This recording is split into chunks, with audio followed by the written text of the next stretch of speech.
أعوذ بالله من الشيطان الرجيم. بسم الله الرحمن الرحيم. والطور وكتاب مسطور في رق منشور والبيت المعمور والسقف المرفوع والبحر المسجور إن عذاب ربك لواقع ما له من دافع يوم تمور السماء مورا وتسير الجبال سيرا فويل يومئذ للمكذبين الذين هم في خوض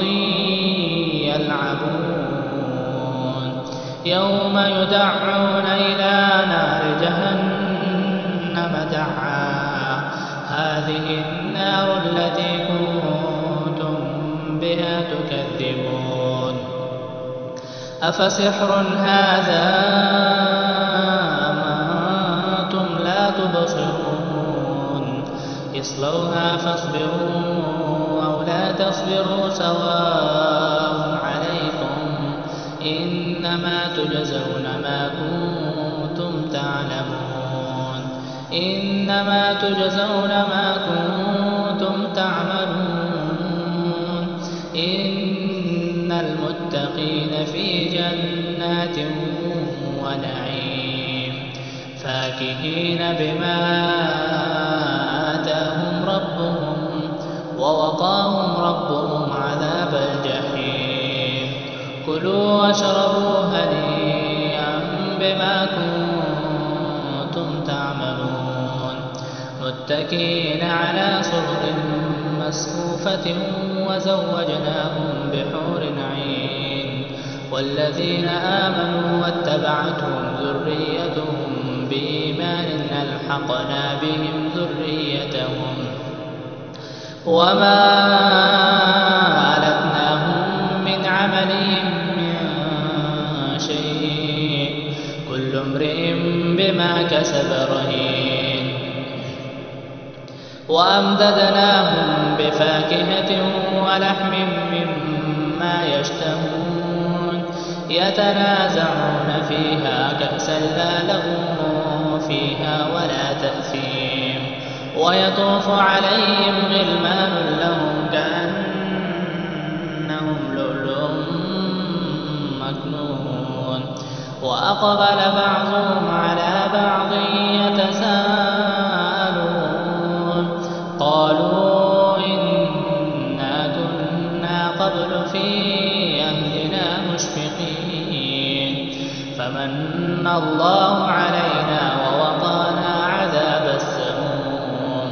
إنا كنا من قبل ندعوه إنه هو البر الرحيم فذكر فما